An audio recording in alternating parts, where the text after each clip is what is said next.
నూతన జీవం, నూతన జీవం, యేసులో నూతన జీవం, నూతన జీవం, నూతన జీవం, యేసులో నూతన జీవం, యేసులో నూతన జీవం, యేసులో నూతన జీవం, యేసులో నూతన జీవం, యేసులో నూతన జీవం,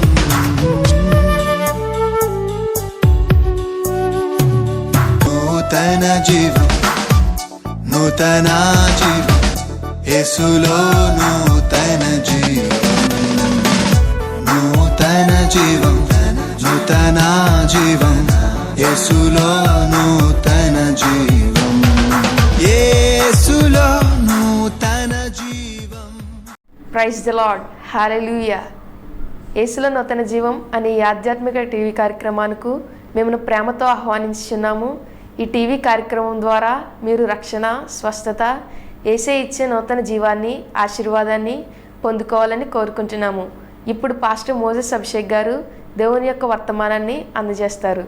Praise the Lord. Praise the Lord. దేవునికి మహిమ కలుగును గాక. Greetings to you, dear friends, in Jesus' name. ప్రియ స్నేహితులారా, యేసు ప్రభు వారి నామములో మీకు అందరికీ శుభములు. It is such a great joy and privilege for all of us to be here in this time. ఈ సమయంలో మనం అందరం ఈ రీతిగా కలుసుకొనుట ఎంతో ఆనందదాయకమైనటువంటి సమయం కదా.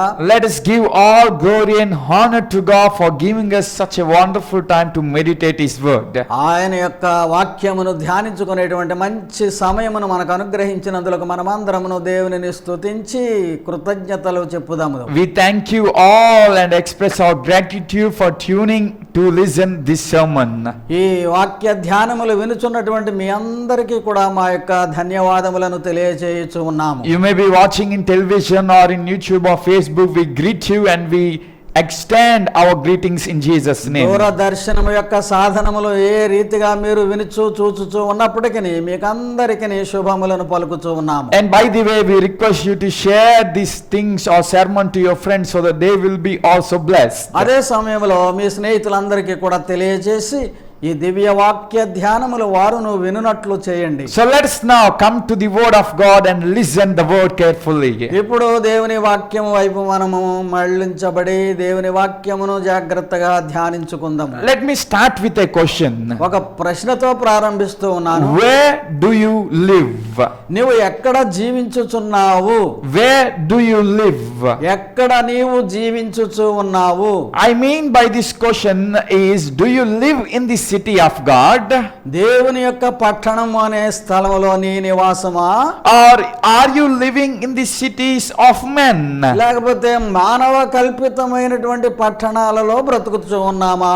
I doesn't mean in a earthly sense we have to live in the cities we have built. దాని అర్థం ఏంటంటే మనం కట్టుకున్నటువంటి పట్టణాలలో నివసింపకూడదని కాదు గాని, But I am talking in a spiritual way.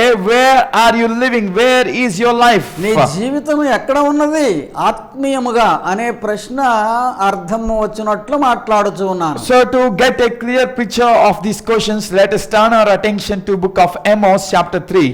3వ అధ్యాయము ఆమోసు ప్రవచన గ్రంథములో నుండి కొన్ని వాక్యములు చూచుట ద్వారా మనం ఎక్కడ జీవించుచున్నాము అనే అంశాన్ని ధ్యానిద్దాం. Book of Amos chapter 3 verse 1. 3వ అధ్యాయము ఆమోసు గ్రంథము 1వ వచనము. Hear this word, people of Israel. ఇక్కడ ఇశ్రాయేలు ప్రజలను గురించి చెప్పబడిన మాట, The word of the Lord has spoken against you. నీకు వ్యతిరేకముగా దేవుని మాట పలుకబడుచు ఉన్నది. Against the whole family that I brought out of Egypt. ఐగుప్తు నుండి రప్పించినటువంటి మీ అందరి ఎడలను వ్యతిరేక భావముతో మాట్లాడుచున్న మాట. Actually here the God is telling a word against his chosen people. తాను ఎంపిక చేసుకున్న ప్రజలకే వ్యతిరేకముగా ఒక మాట పలుకుతూ ఉన్నాడు దేవుడు. The book of Amos is a wonderful book where we read about God's justice and righteousness must be there in the life of humans. మానవ జీవితంలో దేవుని యొక్క నీతి న్యాయములు నిలిచి ఉండవలెను అనేటువంటి విషయమును వాక్యమును విపులముగా తెలియజేసేటువంటి గ్రంథము ఈ గ్రంథం అసలు. That's why we read there in the book of Amos like this, that let justice and righteousness flow like river streams. ఈ నదిలో నీటి ప్రవాహము వలె నీతిని న్యాయమును పారనీయుడి. So those are the core terms or the message of the prophet of Amos and all the 8th century prophets. 8వ శతాబ్దం క్రీస్తు పూర్వంలో ఉన్నటువంటి ఆ ప్రవక్తలు మరియు ఆమోసు ప్రవక్త యొక్క బోధ కూడా ముఖ్యంగా దేవుని నీతి న్యాయములను అనుసరించి ఉన్నది. Actually, Amos is a person who belonged to the place called Judah.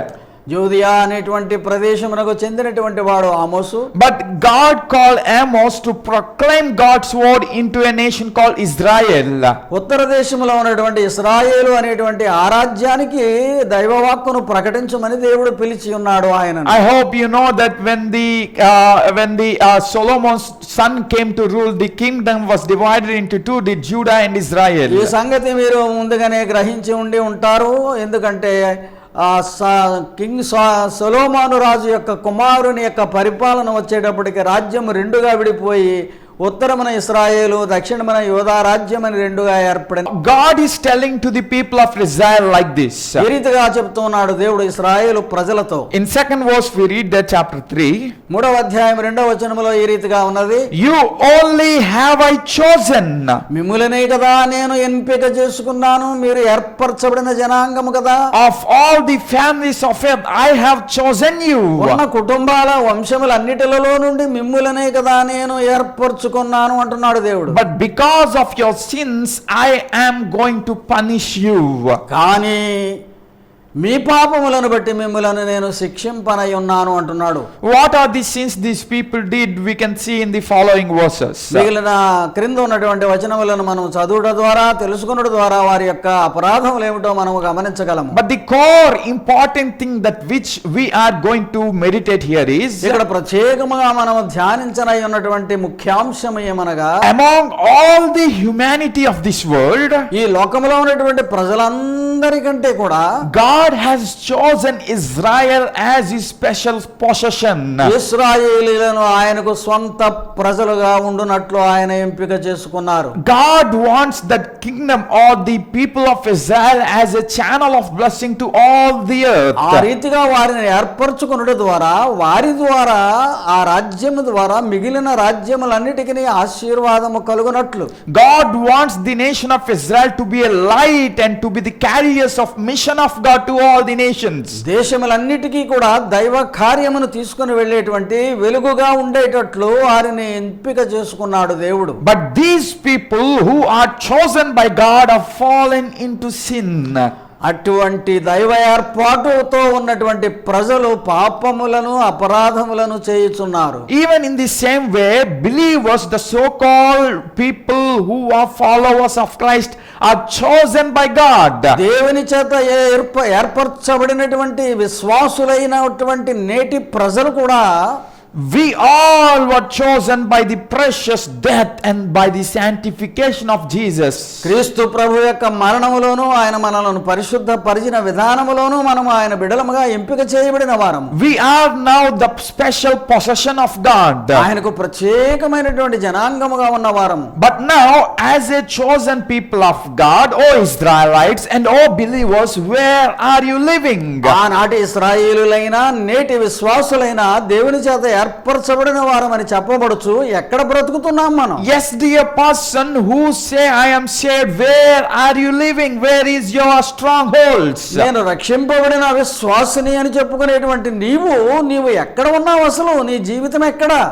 Now let us see what Amos is telling. ఆమోసు చెబుతున్న మాటలు వింటే గనక మనకు తెలుస్తుంది ఎక్కడో అనేటువంటి విషయం. In chapter 3 verse 11 we read there, 3వ అధ్యాయం 11వ వచనములో ఉన్న ప్రకారము, therefore this is what the sovereign Lord says, సర్వాధికారి అయినటువంటి దేవుడు చెప్పుచున్న మాట ఏమనగా, an enemy will overturn your land, pull down your strongholds and plunder your fortresses. నీ యొక్క కోటలన్నిటినీ కూలగొట్టుచు ఉన్నాడు నీ శత్రువు అని చెప్తూ ఉన్నాడు. చెప్తున్నాడు. What the God means here is, ఇక్కడ దేవుని యొక్క అర్థం ఏమి అంటే, these people are living in a city of strongholds. వాళ్ళు కట్టడములు బాగుగా కట్టబడి ప్రాకారములో ఉన్నటువంటి పట్టణములో భద్రముగా బ్రతుకుచున్న వారే.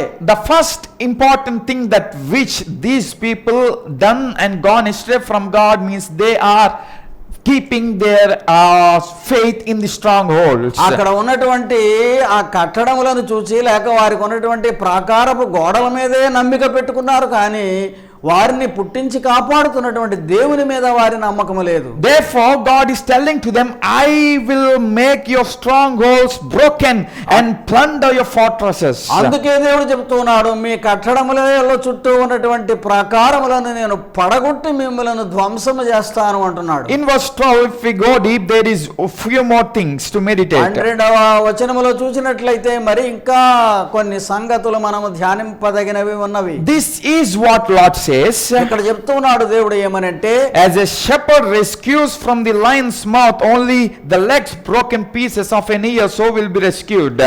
సింహపు నోటలో నుండి మిమ్మలను విడిపించినటువంటి రీతిగా గొర్రె పిల్లలను నేను మిమ్మలను విడిపించి కాపాడుచు ఉన్నానే. But only the legs and the broken pieces will be rescued.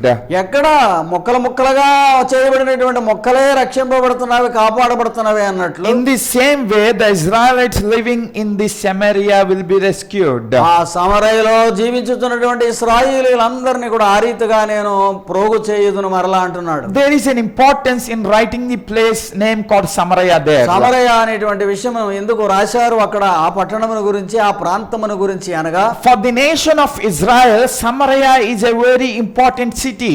ఇశ్రాయేలు రాజ్యములో ఉన్నటువంటి వారందరికీ కూడా సమరయ పట్టణము చాలా ప్రాముఖ్యమైనది. Actually, Samaria is a hilly place. అది ఒక పర్వత ప్రదేశముగా ఉండేటువంటి స్థలము. These people made Samaria as their capital. వారు సమరయను వారి యొక్క ముఖ్య పట్టణముగా ఎంచుకున్నారు ఇశ్రాయేలీయులు. And as it is the hilly city, they build the fortress upon the city of Samaria.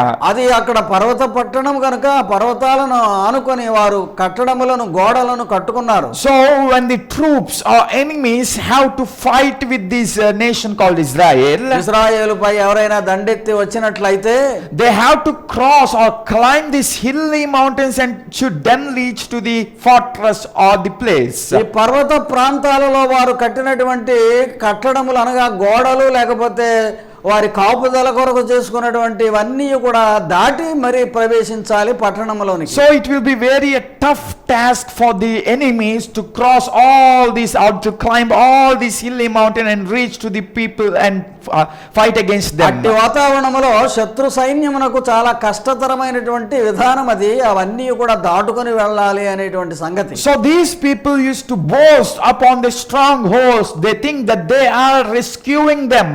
అందుచేత వాళ్ళు ఎంతో గర్విస్తూ ఉన్నారు ఇశ్రాయేలీయులు, ఎందుకంటే మనకు ఉన్నటువంటి ప్రాకారములు మనలను కాపాడును అనేటువంటి దురుద్దేశముతో ఉన్నారు. And they used to think their stronghold are protecting them and none can destroy their lives.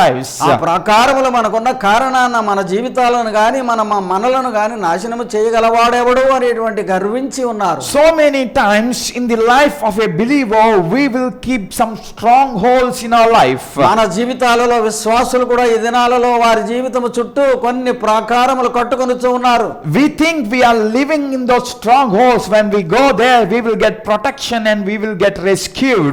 మన చుట్టూ మనం ఏర్పరచుకున్నటువంటి ఆ ప్రాకారాలే మనల్ని కాపాడుతవి, మనం క్షేమముగా ఉన్నామని గర్విస్తూ ఉన్నారు. It may be the money, it may be the different worldly people, or it may be the different things which we build for ourselves. వాళ్ళకు ఉన్నటువంటి తలంపులు గాని, వాళ్ళకు ఉన్నటువంటి ఆలోచనలు గాని, నమ్మికలు గాని, లేకపోతే వారికి ఉన్న ధన గర్వము గాని, అటువంటి ప్రాకారములు వారి చుట్టూ కట్టుకొని గర్విస్తున్నారు. But God says, as you are taking pride of your strongholds and the cities you have built, I am going to bring destruction to నీవు you. కట్టిన పట్టణముల చుట్టూ కట్టుకున్న ప్రాకారముల వలె నీ చుట్టూ కట్టుకొని చూన్నటువంటి నీ నమ్మకాలన్నింటినీ కూడా నేను వమ్ము చేయుటకు సిద్ధముగా ఉన్నానంటున్నాడు దేవుడు. It is not false or it is not wrong to have strongholds. ఆ విధముగా ప్రాకారాలు కట్టుకోవడం ఏమి తప్పు కాదు. But it is wrong to deny God by having strongholds. ఆ కట్టడములను లేక ఆ ప్రాకారముల మీదే నమ్మిక ఉంచుకొని దేవుణ్ణి మర్చిపోవడం అనేటువంటిది చాలా తప్పు. It is wrong to keep God aside and His word aside and only believe on strongholds. strongholds.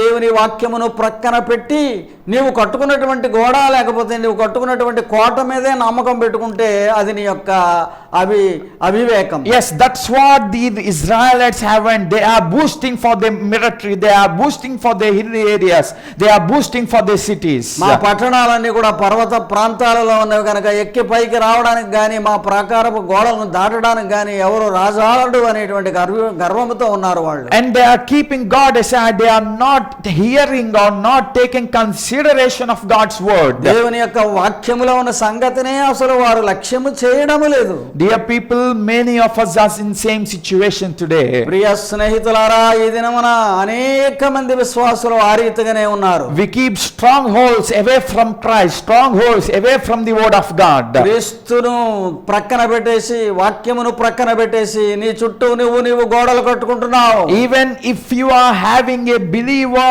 away from Christ as your stronghold, it is a wrong one. క్రీస్తు లేకుండా నీవు నీ చుట్టూ ఎన్ని గోడలు కట్టుకున్నా ఎన్ని నమ్మకాలు నీకున్నా అన్ని వ్యర్థమే. Even if you are having a strong belief in other things away from Jesus, it is a wrong thing. యేసు కాక మరి దేని పైనను కూడా నీ యొక్క నమ్మకము గనక అధికముగా ఉన్నట్లయితే కూడా అది ఘోర పాపమే.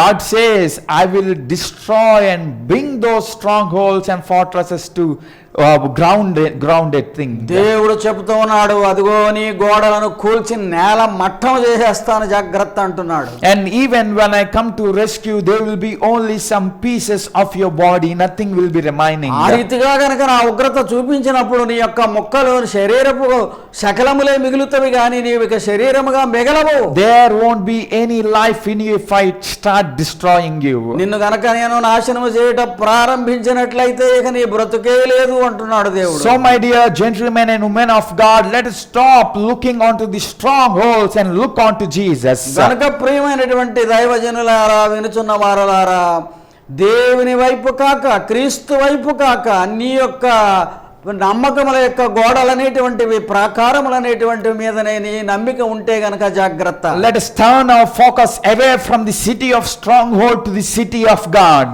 ఈ రీతిగా ఒకవేళ ప్రాకారములు కలిగిన పట్టణము వైపు నీ చూపు ఉన్నదేమో కానీ దేవుని వైపు చూడడం ప్రారంభించు. The second important thing which Amos says here is, రెండవ ముఖ్య విషయం ఏం చెప్తున్నాడు ఇక్కడ ఆమోస్ అంటే, in verse 13 he says like this. 13వ వచనములో ఈ రీతిగా చెప్తూ ఉన్నాడు. Okay, I will read verse 14. 14వ వచనములో చదివితే గనక, On the day I punish Israel for her sins, ఇశ్రాయేలును తన పాపములను బట్టి నేను శిక్షించిన దినం వచ్చినట్లయితే, I will destroy the altars of Bethel. బేతేలులో ఉన్న వాటన్నిటిని కూడా నేను పడగొట్టినప్పుడు The horns of the altar will be cut off and they fall to the ground. అక్కడ బలిపీఠం యొక్క కొమ్ములన్నీ కూడా విరిగి క్రింద పడినప్పుడు, It is very important thing to meditate these verses.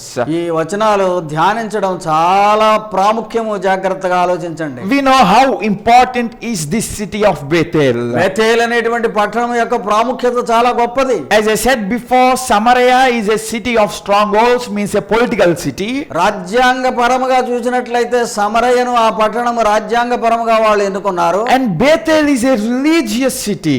Bethel ఏమో ఆత్మీయ సంబంధమైన రీతిగా అక్కడ ఒక ప్రాకారం కట్టుకున్నారు వాళ్ళు. In Genesis chapter 28 we read the Bethel as the house of God. దేవుని యొక్క ఇల్లు అని పిలువబడినటువంటిది మనము ఆదికాండము 28వ అధ్యాయంలో చూసినట్లయితే తెలుస్తుంది. Where Jacob saw the vision of God and angels descending and ascending to heaven. యాకోబు దర్శనము చూశాడు, దూతలు పరలోకము నుండి భూమికి భూలోకము నుండి పరలోకమునకు ఎక్కుట దిగుట చూసినటువంటి ప్రదేశము. He told it is a place and a house of God. ఇది దేవుని ఇల్లు తప్ప మరి ఒకటి కాదు అని అతడు అక్కడ అన్నాడు. And even in all the following generations of Jacob, they made that place as a religious place, a very precious place of God. యాకోబు అనుచరులందరూ కూడా దేవుని యొక్క స్థానముగా అక్కడ ఉండి ఆ బేతేలును ఎన్నుకొనేటువంటి ప్రదేశం అది. But after the division of the kingdom, రాజ్యము విడిపోయిన తరువాత, Jeroboam one is the king of Israel in those times. ఇశ్రాయేలీయులకు జెరోబాము అనేటువంటి అతడు రాజుగా ఉన్నాడు. And in 1 Kings chapter 12 we read like this. 12వ అధ్యాయము మొదటి రాజుల గ్రంథములో ఈ రీతిగా చదువుతూ ఉన్నాము. Jeroboam the king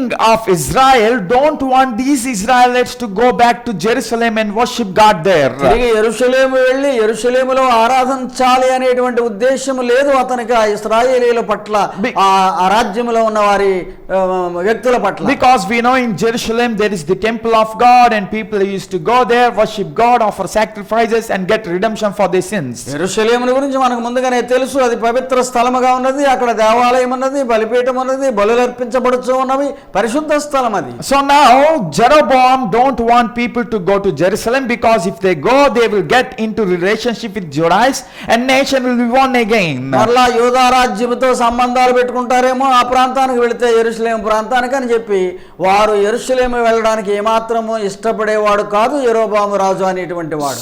Now Bethel the city is in the province of Israel. ఇశ్రాయేలులో ఉన్నటువంటి బేతేలును అక్కడ అది పరిశుద్ధ స్థలముగా ఎంపిక చేయబడినది. And now Jeroboam made it as the religious city. He built altar there and he brought different goddesses and gods into this place. ఆత్మీయ సంబంధమైనటువంటి జీవిత విధానము కొరకు అక్కడ బేతేలులో దేవాలయమును కట్టినట్లు, బలిపీఠమును కట్టినట్లు అక్కడే ఆరాధన చేయాలని వారికి అలవాటు చేస్తూ ఉన్నాడు. He brought all the calves and golden things, built many idols and high altars in those places. ఆ స్థలములలో అధికమైనటువంటి విగ్రహములను, అవి బంగారువి వెండివి అన్ని కూడా చేయించి అక్కడ పెడుతూ ఉన్నాడు. And he told to people, this is our God, now we can come here, worship and offer sacrifices and get redemption for our sins. ఇదిగో ఇక్కడే మనం ఆరాధన చేసి బలులను అర్పించి మన యొక్క పాపములకు పరిహారమును పొందుదాము రండి అని చెప్పి దానినే ప్రాపకము చేస్తూ ఉన్నాడు.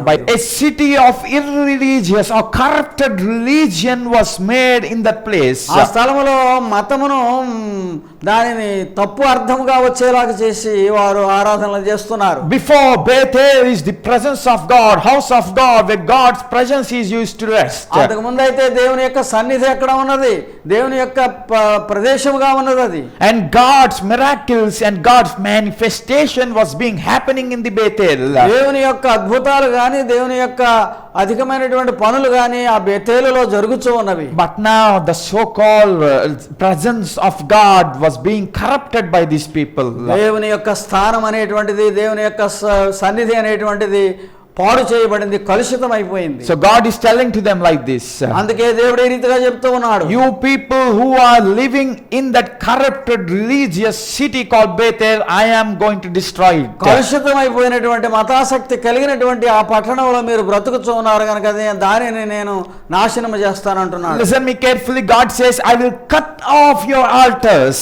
మీ యొక్క ఆరాధన స్థలములను అన్నిటిని, బలిపీఠములను నేను విరగొట్టేదని అంటున్నాడు. I will throw away the horns of the altars. అక్కడ ఉన్నటువంటి ఆ ప్రదేశాన్ని అంతటిని కూడా విరగొడతానంటున్నాడు. See, many times we also as the people of God make the presence of God corrupted with our own understandings. మనకున్న స్వంత ఆలోచనలు బట్టి, నీ స్వబుద్ధిని బట్టి దైవ సన్నిధిని నీవు కూడా బహు కలుషితం చేసేస్తున్నావు. As the believers and as the Christian people, we should be very careful in doing this.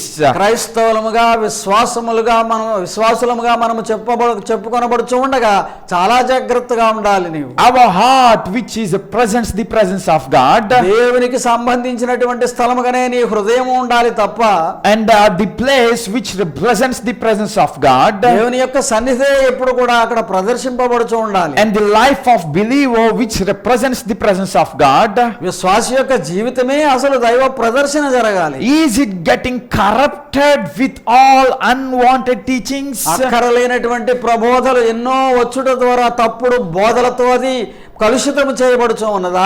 Are we giving place in the presence of God to corruption with false teachings and false doctrines? దేవుని సన్నిధిలో మనము తప్పుడు బోధలు చేసి ఆ మతం, ఆ వాక్యము యొక్క పతనాన్ని చూపిస్తున్నామా? See, Jeroboam also built altar there. ఆ యెరోబాము కూడా అక్కడ కట్టాడు బలిపీఠము. But that is not the altar of God. అక్కడ దైవ ఆరాధన జరిగేటువంటి బలిపీఠము కాదు అది. But it is the altar of worldly gods and goddesses. says. అక్కడ దేవతలు దేవుళ్ళు అనబడినటువంటి వారి యొక్క విగ్రహములు ఉన్నవి. There is also the place and the place to worship Yahweh. యెహోవా అనేటువంటి స్థలం ఉన్నది, ఆయనను ఆరాధించేటువంటి స్థలము. But it is also mingled with other earthly gods. అక్కడ లోకములో ఉన్నటువంటి ఇతర దేవతలతో కూడా కలిపి కలుషితం చేయబడినది. We may be believers from many long years saying, I have the presence of God. మనము కూడా దేవుని సన్నిధి నాతో ఉన్నదని చాలా పాతకాలపు క్రైస్తవుడను నేను అంటున్నావేమో నువ్వు కూడా. But did it get corrupted with other false teachings? తప్పుడు బోధలతో నీవు కూడా పతనమైపోతున్నటువంటి రీతిగా పాడైపోతున్నావా? Dear people of God, as a believers, we should be very careful. విశ్వాసులుగా ఈ దినాలలో ప్రియులారా చాలా జాగ్రత్తగా ఉండాలి మనం. Let only be the presence of Christ and word of Christ rest in our lives. క్రీస్తు యొక్క మాటలు దేవుని వాక్యము తప్ప మరి ఏది నీ దగ్గర ఉండడానికి వీలు లేదు. Do not make your spiritual life corrupted with other worldly teachings or false doctrines. నీ యొక్క ఆత్మీయ జీవితాన్ని తప్పుడు బోధల వైపును గాని లోకపు బోధల వైపు గాని మరల్చుకొనవద్దు. If we do that, there will be destruction in our life. నీవు గనక ఆ రీతిగా జీవించినట్లయితే నీ జీవితానికి నాశనమే గతి. And the third important city which Amos refers here is, మూడవ పట్టణాన్ని గురించి చెప్తూ ఉన్నాడు ఇక్కడ. ఏమి అంటే ఆమోసు చెప్పేది, in last verse of 15 we read there like this, 15వ వచనపు చివరి భాగంలో చూస్తూ ఉన్నాము. I will tear down the winter house, అక్కడ ఉన్నటువంటి విశ్రాంతి గృహములను నేను పడగొడతాను, along with the summer house, అక్కడ ఉన్నటువంటి వేసవి కాలపు భవనములను నేను కూల్చుదును, the houses adorned with ivory will be destroyed, అక్కడ దంతపు పనులు చేయబడినటువంటి అలంకరింపబడిన పట్టణాలను పతనం చేస్తాను, and the nations will be demolished. అక్కడ ఉన్నవన్నీ కూడా నాశనము చేయబడతాయి. So thirdly, it is the city of beauty. అందమైనటువంటి సిటీ అనుకుంటున్నావేమో. There is beauty, but there is not presence of God resting there. దేవుని యొక్క సన్నిధి అక్కడ ఉన్నట్లేమీ కూడా లేదు. అక్కడ దేవుని సన్నిధి లేనటువంటి అందమైన ప్రదేశం అది. A biblical scholar called Dr. Shaw says like this, Shah అనేటువంటి ఒక బైబిల్ వ్యాఖ్యానకర్త చెప్తూ ఉన్నాడు, the winter house, summer house written in those words refers to a seasonal time where wonderful natural beauty will be there. శీతాకాలపు స్థలములు లేక వేసవి విడుదలు అవన్నీ కూడా అందముగానే కనబడవచ్చు. Because in winter times there will be beautiful flowers and fruits will be growing. శీతాకాలం అందు మంచి పువ్వులు పూచి మంచి మంచి ఫలవృక్షాలతో ఉండవచ్చు ఆ ప్రదేశం అంతా. And in the summer times in the coastal sea areas people will be enjoying very wonderfully and splending their life. వేసవి కాలం అయితే మంచి చల్లటి గాలి వస్తుంది కదా అని జీవితం అంతా ఆహ్లాదంగా గడిపేటువంటి స్థలముగా వారు భావిస్తూ ఉండగా, And the third house which is used here is, ఇక్కడ మూడవదిగా చెప్పబడినటువంటి ఈ భవనం, the houses made with the teeth of elephants. అక్కడ గొప్పదైనటువంటి ఏనుగు దంతములతో చేయబడినటువంటి గొప్ప అలంకరింపబడినటువంటి పట్టణముగా. Yes, during the time of Amos in 8th and 7th century people used to have furniture made with ivory. ఆ దినములలో ప్రతి వస్తువు కూడా అటువంటి దంతపు పనులతో చేయబడినవిగానే ఉండేటువంటివి 7-8 శతాబ్దములు ఆమోసు కాలములో. God says you have wealth, you have beauty, but you don't have righteousness, so I am also not going to rest there. నీకు ధనం ఉన్నది అనుకుంటున్నావు, నీకు ఆ సుందరత్వం ఉన్నది అనుకుంటున్నావు, కానీ నేను నాశనం చేయబోతూ ఉన్నాను. Dear people, we may think we have more wealth than any other.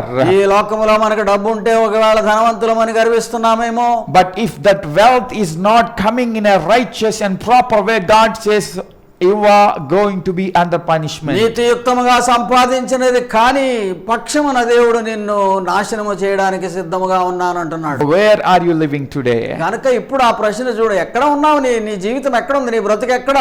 Are you living in the city of stronghold? పట్టణము బాగా ప్రాకారములతో కట్టబడినటువంటి రీతిగా భద్రముగా ఉన్నాను అనుకుంటున్నావా? Are you living in the city of irreligious practices? మతమును లేకపోతే బైబిల్ ప్రకారము కానటువంటి సిద్ధాంతములతో నీవు కట్టబడి ఉన్నావా? Are you living in the city of wealth and beauty?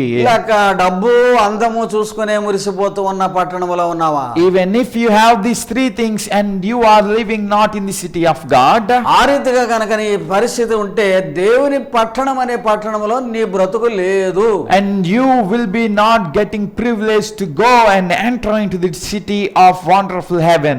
పరలోకం అనేటువంటి దేవుని పట్టణములో ప్రవేశించడానికి నీకు మార్గము లేనే లేదు. you will be under destruction. నీకు నాశనమే గతి. So let's now understand it is important to live a wonderful righteous life. కనుక నీతియుక్తమైనటువంటి జీవితము జీవించుట చాలా ప్రాముఖ్యమైనటువంటి విషయాన్ని గమనిద్దాం. Let's pray. ప్రార్థన చేసుకుందాం. Father, we thank you for this time. తండ్రి, ఈ సమయం కొరకు నీకు వందనములు. Father, we submit the hearers to your hands. వినువారందరినీ మీ చేతులకు అప్పగించుచు ఉన్నాము. God, help us to understand that it is not the stronghold, it is not our religious practices, but it is you who is important to us. మా కట్టడములు కాదు, మా యొక్క మతము కాదు, మా మతాచారములు కాదు, లేకపోతే మా ధనము అందము కాదు. God, help us to make our presence of God or your presence as precious and not a corrupted one. వీటన్నిటికంటే కూడా పతనము కానటువంటిది, అపరిశుద్ధముగా ఉండేటువంటి పరిస్థితి కాకుండా దైవ సన్నిధి మాలో ఉండునట్లు అనుగ్రహించుము. Lord, help us to protect ourselves, taking away from worldliness and other doctrines of this world. ఈ లోకములో ఉండేటువంటి తప్పు సిద్ధాంతముల వైపు నుండి మమ్మల్ని దూరముగా ఉంచి భద్రముగా కాపాడుకొనుట నేర్పుము. Help us to live where you are. నీవు ఎక్కడ ఉన్నావో అక్కడ మేము జీవించినట్లు అనుగ్రహించుము. Help us to be where you will be and protecting ourselves and living a sanctified life. భవిష్యత్తులో కూడా ప్రభువా, నీవు ఎక్కడ ఉన్నావో మేము అక్కడ ఉండి పవిత్ర జీవితములతో ఉండగలుగుటకు కాపాడుము. Thank you, God, for hearing our prayers. ప్రార్థనలు వినుచున్నందుకు నీకు వందనములు తండ్రి. We ask this prayer in Jesus' ఈ name. ప్రార్థనను యేసు నామములో అడుగుచున్నాము తండ్రి. Amen. Amen. May God bless you all. దేవుడు మిమ్మల్ని అందరినీ దీవించును గాక. Praise the Lord.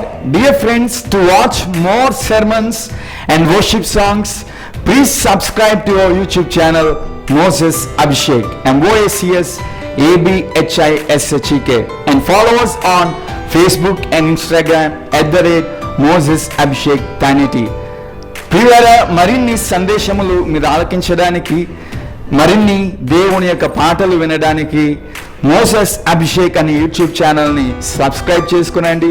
అలాగే ఫేస్బుక్లోను ఇన్స్టాగ్రామ్లోను మోసెస్ అభిషేక్ తానేటి అనే మన యొక్క ఛానల్ని ఫాలో అవ్వండి. దేవుడు మిమ్మల్ని దీవించునుగాక.